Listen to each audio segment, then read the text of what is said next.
Hello दोस्तों, I am मनोरंजन कुमार और आप देख रहे हैं द एजुकेशन ट्री चैनल पे। आप लोगों के लिए 6 क्लास से 10 क्लास तक एक बेसिक टॉपिक लेकर आया हूँ।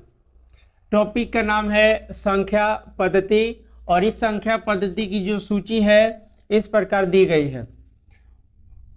वास्तविक संख्या रियल नंबर, परिमेय संख्या रेशनल नंबर, ये सभी टॉपिकों को हम लोग लाइन बाय लाइन पढ़ेंगे। ठीक है।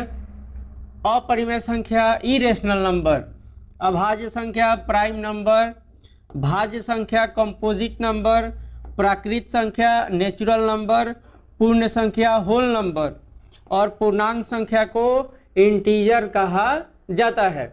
इसी संख्या को लाइन बाय लाइन आप अध्ययन करेंगे और इस वीडियो पर बने रहे ताकि आपको बेसिक जानकारी मिल सके।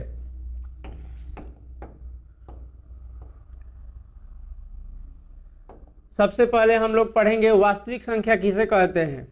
वास्तविक संख्या उस संख्या को कहते हैं जिसमें परिमेय संख्या और अपरिमेय संख्या शामिल हो। अर्थात हम लोग कह सकते हैं कि वास्तविक संख्या एक पिता के समान है, अर्थात ये एक पिता है और पिता के दो लड़के हैं। जो पहला लड़का है उसका नाम है अपरिमेय संख्या और दूसरा लड़का का नाम है परिमेय संख्या। अर्थात वास्तविक संख्या एक पिता है और उस पिता के दो लड़के हैं जिसका नाम है अपरिमेय संख्या और परिमेय संख्या। इसको इंग्लिश में रियल नंबर कहते हैं, अपरिमेय संख्या को इरेशनल नंबर कहते हैं और परिमेय संख्या को रेशनल नंबर कहते हैं। इसके बारे में परिभाषा के साथ जानकारी तुरंत आपको प्राप्त की जा रही है। थोड़ा सा ध्यान से देखिएगा। वास्तविक संख्या किसे कहते हैं? वैसी संख्या जिसमें परिमेय तथा अपरिमेय संख्या शामिल हो उसे वास्तविक संख्या कहते हैं। अर्थात कहना चाहता है कि आप परिमेय संख्या और अपरिमेय संख्या को जान जाएंगे तो वास्तविक संख्या को भी आसानी से जान जाएंगे। तो सर्वप्रथम हम लोग देखेंगे परिमेय संख्या किसे कहते हैं, उसके बाद ही वास्तविक संख्या के बारे में चलेंगे। परिमेय संख्या को इंग्लिश में रेशनल नंबर कहते हैं। वैसी संख्या जो p/q के रूप में लिखा जाता हो तथा q = नॉट जीरो, अर्थात हम लोग q = नॉट जीरो लिख सकते हैं।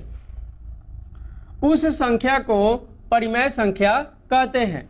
परिमेय संख्या उसको कहेंगे जो p/q के रूप में लिखा जाता हो। p/q के रूप में मतलब p/q के रूप में। फिर कहना चाहता है कि q के बराबर जीरो नहीं होना चाहिए। q के बराबर जीरो के मतलब कि नीचे जो है जीरो नहीं होना चाहिए। ठीक है। थोड़ा सा और इसको विस्तार से समझें। यदि आप लोग कहेंगे कि सर जीरो जो है परिमेय संख्या है कि नहीं, तो जीरो जो है परिमेय संख्या है, क्योंकि 0/1 अब p/q के रूप में है, अर्थात p बराबर 0 q बराबर 1। यदि आप कहेंगे एक जो है परिमेय संख्या है कि नहीं, तो है, क्योंकि 1/1 अर्थात नीचे एक छिपा रहता है। 2 परिमेय संख्या है कि नहीं, है, क्योंकि इसके नीचे एक छिपा है। अर्थात कह सकते हैं कि 0 के बाद जितनी भी संख्या है परिमेय संख्या होगी, क्योंकि 0 के बाद सभी संख्याओं के नीचे एक लग जाएगा। अर्थात हम लोग कह सकते हैं कि जो p/q के रूप में लिखा रहता है, अर्थात ऐसे भी कह सकते हैं कि जो 2 है, 3 है, 4 है, 1 है, 0 है, सब के सब क्या है, परिमेय संख्या है। यदि हम लोग इसके एग्जाम्पल के बारे में देखें तो 1/2, 5, 3, 0/3 ये सब क्या है, परिमेय संख्या। परंतु आप एक और ध्यान दीजिएगा कि अगर हम मान लेते हैं 1/0 लिख दें, 2/0 लिख दें, 3/0 लिख दें, तो ये परिमेय संख्या नहीं होगा। क्यों? अब यहाँ पर आप कहिए कि सर यहाँ 0/3 तो लिखा हुआ है, परंतु यहाँ 3/0 लिखा हुआ है और यहाँ कह रहा है कि q के जगह पे 0 नहीं होना चाहिए और q यहाँ लिखा जाता है, अर्थात ये 0 है और 0 है तो ये परिमेय नहीं है, ये भी परिमेय नहीं है, ये भी परिमेय नहीं है, परंतु ये परिमेय है। अर्थात नीचे अगर 0 रहेगा तो परिमेय नहीं माना जाएगा। आगे चलते हैं। अपरिमेय संख्या किसे कहते हैं? अपरिमेय संख्या, इरेशनल नंबर, वह संख्या जिसको p/q के रूप में नहीं लिखा जा सकते, जहां p और q एक पूर्णांक है। मतलब कहना चाहता है कि वैसा संख्या जो p/q के रूप में नहीं लिखा जाता हो और p और q क्या हो? पूर्णांक हो।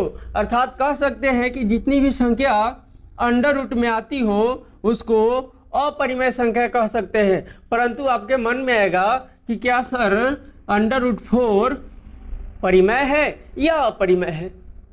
तो थोड़ा सा देखिए कि यदि √4 है तो इसको हल करते हैं।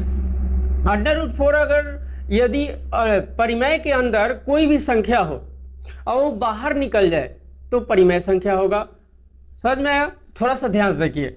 4 को हम लोग बाहर निकालने के लिए सबसे पहले 2 से डिवाइड किए तो यहाँ 2 आ गया। अर्थात कह सकते हैं कि 4 को इस तरह से लिख सकते हैं।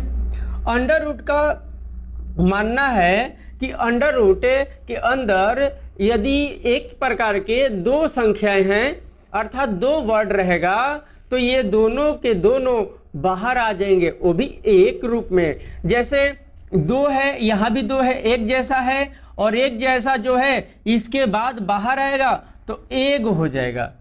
कितना हो जाएगा?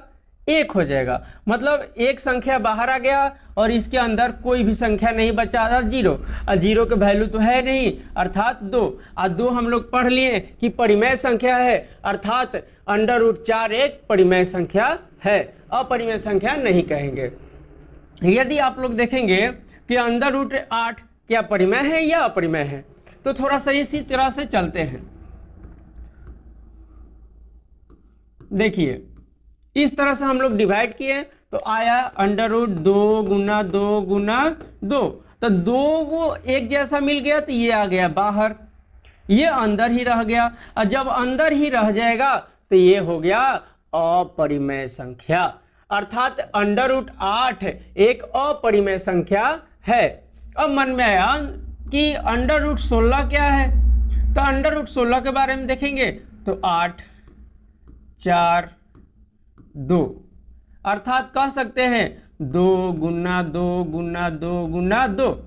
याद देखिए ये दोनों एक जैसा और ये भी दोनों एक जैसा, मतलब ये दोनों के चलते 1 और ये दोनों के 1, अंडर रूट में कुछ नहीं बचा तो 2 दूनी 4। मतलब √16 क्या है? एक परिमेय संख्या है। अर्थात हम लोग अपरिमेय और परिमेय संख्या को अच्छी प्रकार से जानकारी के रूप में धारण कर लिए। अर्थात कह सकते हैं कि परिमेय संख्या अपरिमेय संख्या के मेल को वास्तविक संख्या कहा जाता है। तो वैसी संख्या जिसमें परिमेय और अपरिमेय संख्या शामिल हो उसको वास्तविक संख्या कहा जाता है। 2 5 4 √3 √5 √7 √9 ये सब के सब वास्तविक संख्या के रूप में देखा जाएगा। तो हम लोग नेक्स्ट क्वेश्चन पे आगे चलते हैं।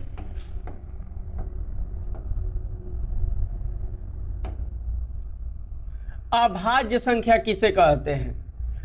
अभाज्य संख्या कह रहे वैसी संख्या जो केवल एक और अपने आप से विभाजित होती है उसे अभाज्य संख्या कहते हैं।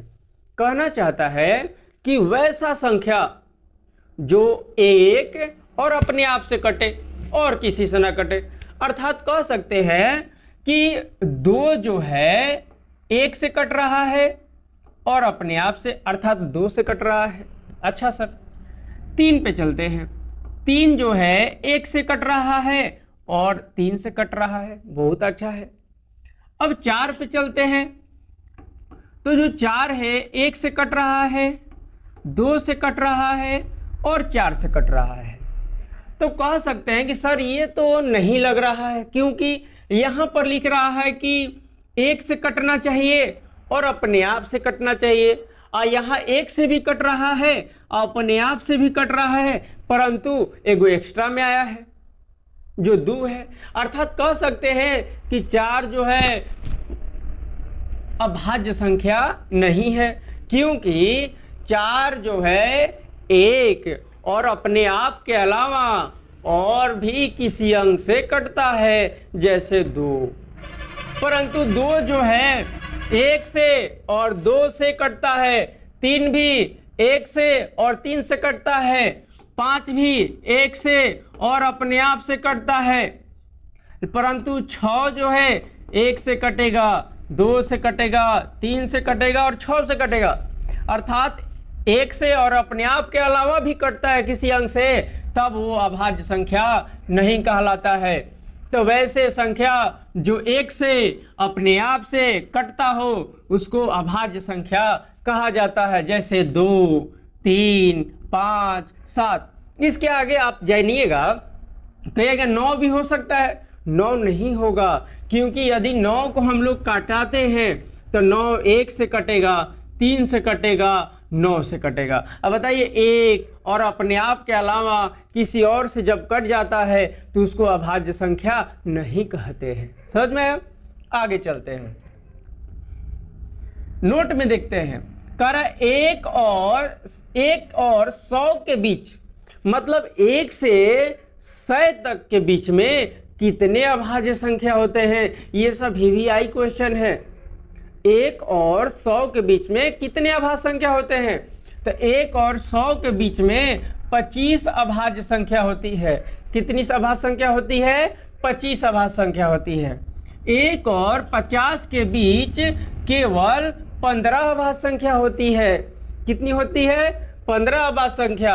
यदि कोई पूछ दे कि सबसे छोटी अभाज्य संख्या बताओ, तो तुम लोग क्या बोलोगे? सबसे छोटी अभाज्य संख्या जो होती है 2 होती है। क्या होती है?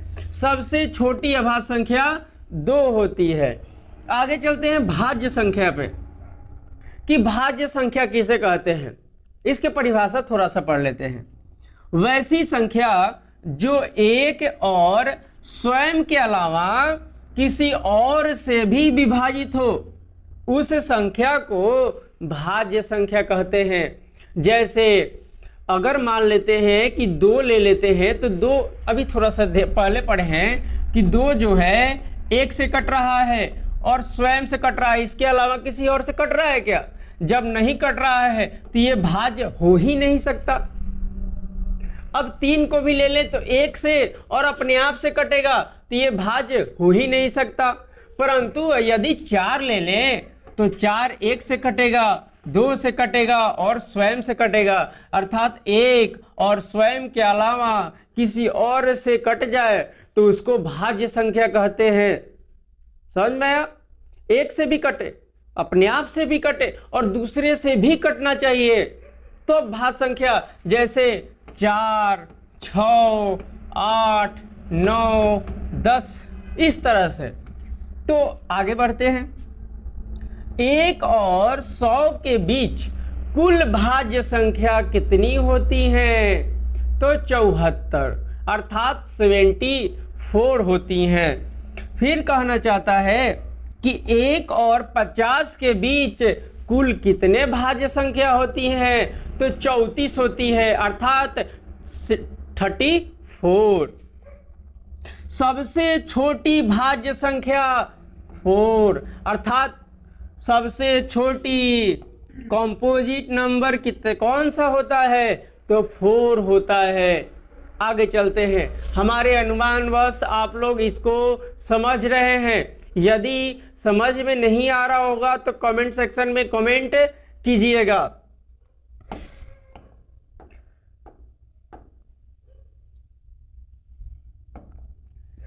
प्राकृत संख्या किसे कहते हैं? ये अगला टॉपिक है, प्राकृत संख्या।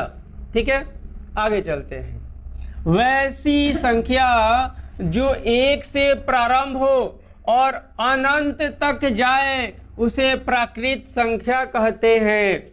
वैसी संख्या जो 1 से अंत तक जाए, जिसका मतलब अनंत हो, जो गिनती की संख्या होती है वो अनंत होती है। जितना भी गिनते जाओ बढ़ते जाएगा, अर्थात 1 से स्टार्ट हो और बढ़ते जाए, 1 से स्टार्ट हो और बढ़ते जाए। अर्थात कह सकते हैं कि गिनती की संख्या को प्राकृत संख्या कहते हैं। जैसे 1 2 3 4 5 6 इन्फिनिटिव तक जाएगा, रुकेगा ही नहीं। तो कह सकते हैं कि सबसे छोटी प्राकृत संख्या क्या होती है, तो सबसे छोटी प्राकृत संख्या 1 होती है। परंतु आप लोगों के मन में आएगा कि सर सबसे बड़ी प्राकृत संख्या क्या होती है, तो बाबू सबसे बड़ी जो है प्राकृत संख्या हो ही नहीं सकता। क्यों सर? क्योंकि सबसे बड़ी अगर प्राकृत संख्या मान लेते हैं कि 1000 हो, तो कोई आके कहेगा कि बाबू 1001 भी तो होगा। आप कहेंगे कि सबसे बड़ी प्राकृत संख्या 10 अंक होगा, तो हम कह देंगे कि 10 अंक 1 रुपया भी तो होगा उससे बड़ा। इसलिए हम कह सकते हैं कि सबसे बड़ी प्राकृत संख्या को अनुमानित नहीं किया जाएगा। अब पढ़ेंगे पूर्णांक संख्या किसे कहते हैं।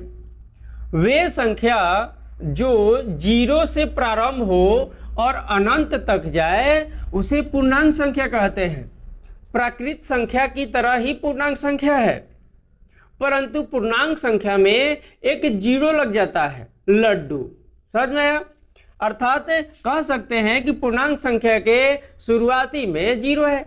0 1 2 3 4 5 6 7 जितना भी होगा अनंत तक, जिस तरह से पूर्णांक प्राकृत संख्या का अनंत होगा उसी तरह से इसका भी अनंत होगा। तो कह सकते हैं कि सबसे छोटी पूर्ण संख्या 0 होता है, अर्थात सबसे छोटी पूर्ण संख्या क्या होता है? 0। और यदि कोई पूछ दे कि सबसे बड़ी पूर्ण संख्या, तो भैया हम लोग प्राकृत संख्या में समझ लिए कि सबसे बड़ी जब प्राकृत संख्या हो ही नहीं सकती तो सबसे बड़ी पूर्ण संख्या कहाँ से आएगी? नहीं हो सकता। आगे चलते हैं नेक्स्ट टॉपिक। पूर्णांक संख्या किसे कहते हैं? कहना चाहता है कि पूर्णांक संख्या किसे कहते हैं, तो थोड़ा सा ध्यान दीजिएगा।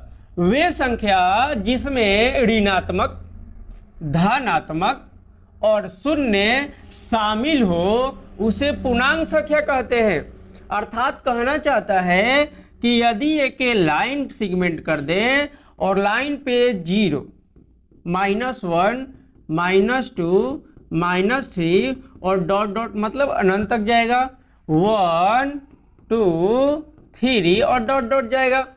कहना चाहता है कि माइनस में अर्थात ऋणात्मक भी हो, धनात्मक भी हो और 0 भी हो, उस सभी संख्याओं को हम लोग पूर्णांक संख्या कहते हैं। और पूर्णांक संख्या को इंग्लिश में इंटीजर भी कहा जाता है।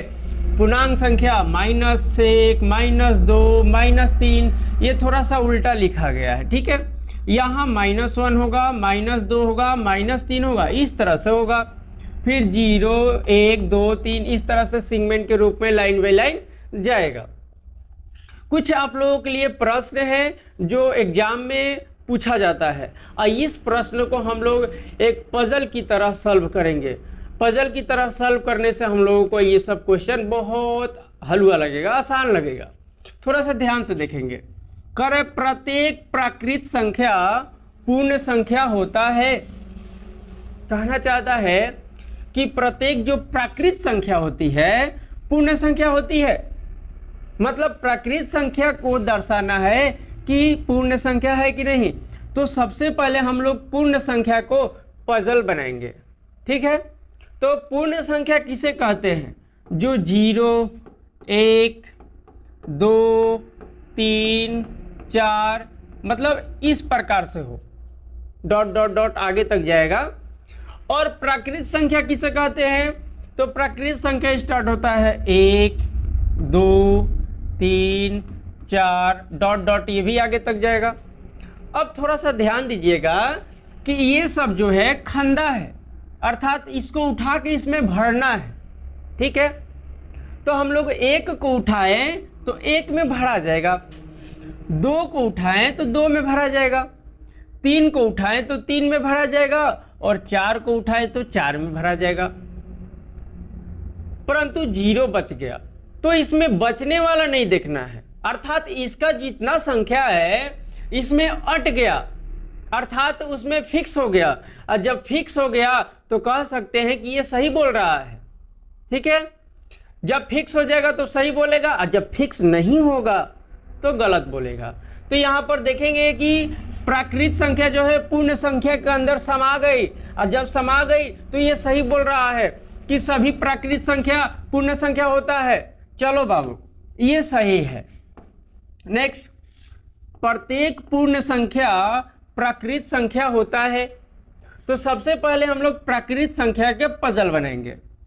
तो प्राकृत संख्या स्टार्ट करेंगे 1 2 3 4 डॉट डॉट डॉट, और यहां पर पूर्ण संख्या के पजल बनाएंगे 0 1 2 3 4 डॉट डॉट डॉट। अब इसको हम लोग पजल के अनुसार उसको दर्शाएंगे। तो इस 1 जो है इसमें चला जाएगा, इसमें चला जाएगा, इसमें चला जाएगा और इसमें चला जाएगा, परंतु 0 के लिए इसमें तो पजल ही नहीं बना है। 0 के लिए जब खंदा है ही नहीं तो प्राकृत संख्या में जाएगा कहां से, और जब नहीं जाएगा तो प्रत्येक पूर्ण संख्या जो है प्राकृत संख्या हो ही नहीं सकता, और जब होगा नहीं तो ये बातें गलत है। आगे चलते करें, प्रत्येक पूर्ण संख्या पूर्णांक संख्या होता है। प्रत्येक पूर्ण संख्या जो होता है पूर्णांक होता है। तो सबसे पहले हम लोग पूर्णांक का पजल बनाएंगे। पूर्णांक संख्या, तो पूर्णांक संख्या जो है माइनस में जाएगा, -2 -1 फिर 0 1 2 3 इस तरह से, और पूर्ण संख्या जो है यहाँ जाएगा 0 1 2 3 इस तरह से। अब थोड़ा सा ध्यान देंगे तो फिर से हम लोग उसको हटाएंगे, तो 0 0 जाकर फिक्स हो गया, 1 1 भी बात, 2 के 2 3 के 3 सब फिक्स हो गया, अर्थात इसका जितना संख्या था सब इसमें अट जा रहा है। जब अट जाएगा तो क्या होगा, सही होगा। तो सब के सब ये क्या है, सही है, सभी पूर्ण संख्या पूर्णांक संख्या होगा। चलिए आगे चलते हैं, नेक्स्ट टॉपिक, नेक्स्ट क्वेश्चन के बाद आगे देखते हैं। प्रत्येक पूर्णांक संख्या पूर्ण संख्या होता है, अर्थात प्रत्येक पूर्णांक संख्या पूर्ण संख्या होगा कि नहीं होगा। तो पूर्ण संख्या का पजल बनाएंगे। तो सबसे पहले पूर्ण संख्या 1 2 3 4 इस तरह से डॉट डॉट, उसके बाद पूर्णांक संख्या को इसमें डालेंगे। पूर्णांक संख्या -2 -1 0 1 2 3। तो बताइए कि ये तो चला जाएगा, इसमें अट जाएगा, इसमें अट जाएगा, इसमें अट जाएगा, इसमें अट जाएगा, परंतु -2 -1 अटेगा।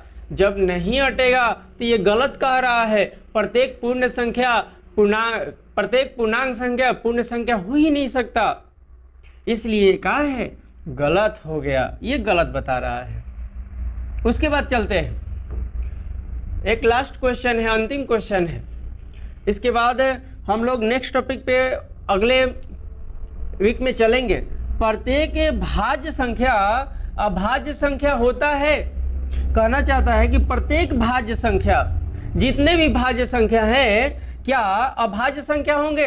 तो सबसे पहले अभाज्य संख्या का पजल बनाएंगे। तो अभाज्य संख्या का पजल हम लोग समझ चुके हैं कि 2 3 5 7 इस तरह से बनेगा। चलो 7 तक चल दिए। उसके बाद भाज्य संख्या कहाँ से स्टार्ट होगा, 4 6 8 9 इस तरह से। बताइए कि 4 कहीं जाएगा, इसका खंदा है, इसमें नहीं है। 6 कहीं जाएगा, खंदा है, जब नहीं है तो गलती न बोलता हो। ध्यान से देखिए लो, ये जो क्वेश्चन है आज अंतिम हो गया, समाप्त हो गया।